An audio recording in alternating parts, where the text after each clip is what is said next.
I'm 53 years old. When I was 43, that's when I started gymnastics. And it's a late time, I'm a late bloomer, it's a late time in life to begin something like that. But it was filling a void. What happened was when I was in high school wrestling.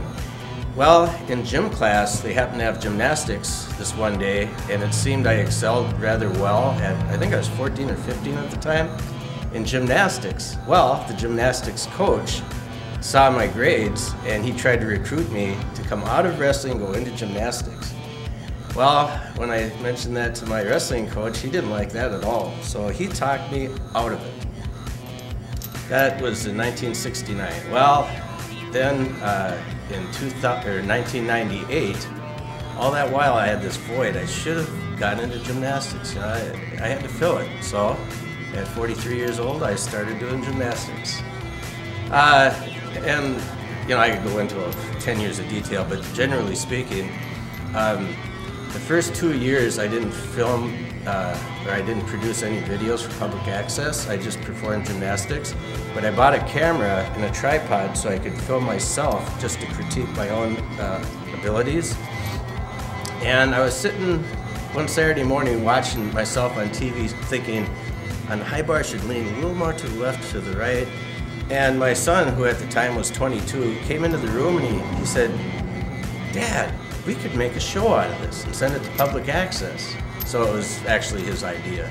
Since then, we've produced 1 hour-long program every year for the past 8 years to this day.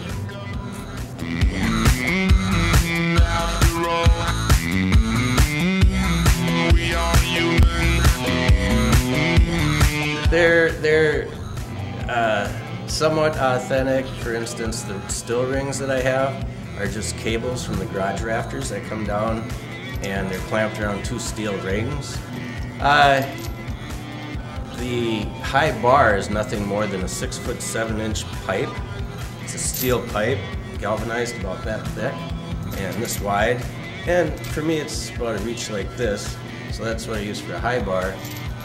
And high dive is nothing more than a couple of aluminum coated poles with a couple clothespins on top with 2 like tires as bases to hold them perpendicular to the ground, and then another rubber coated aluminum bar on top. Then I take a little 7-inch mini trap, run towards it, bounce off the trap, up and over, so that's homemade too. I guess the most important thing was, though, when you ask trial and error, there's no room for error. Safety, you know, that's primary, because if I have equipment failure, I'm going to get hurt, and that might put me out of this business altogether, or even take me off the planet. You know, it's dangerous.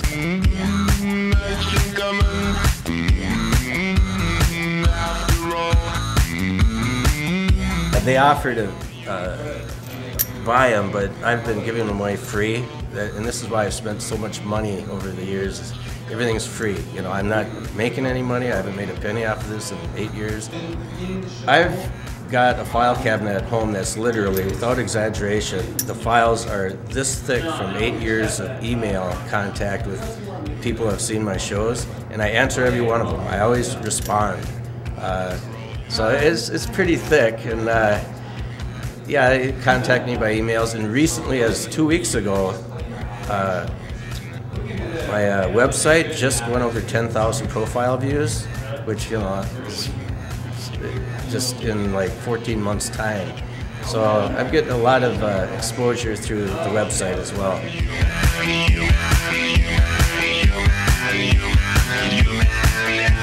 To have fun. To have fun with it. Initially, it was supposed to be inspirational for middle-aged people. And I found, well, that didn't work. A younger crowd likes it because it's funny. So I kind of went with that. I let it take its own course.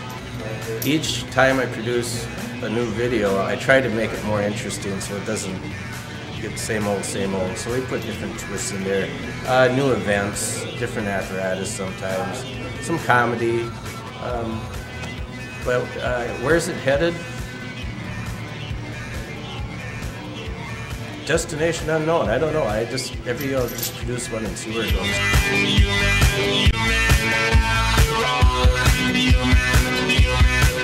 For the past 8 years, it's been exclusively Minnesota. I'm dealing with 15 public access cable companies in Minnesota alone, which covers a total of like nearly 75 cities in this state only. Well, now is an opportunity, thanks to you guys, to start going national. What do I think of it?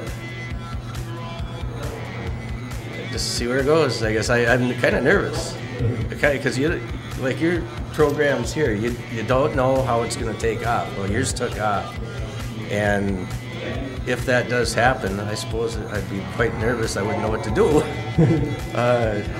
We'll see. We'll see.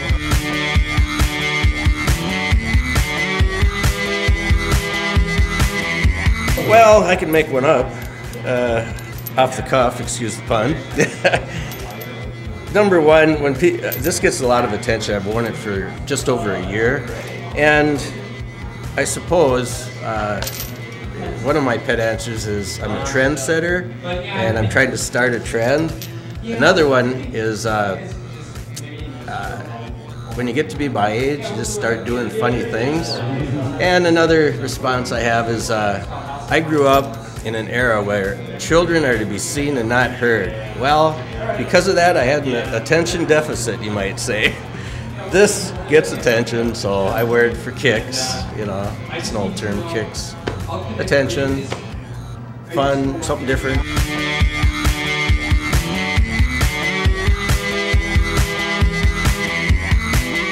I've done some minor public appearances, very few of those even. As far as public performances, I've never done it before, but tonight's the night, I guess.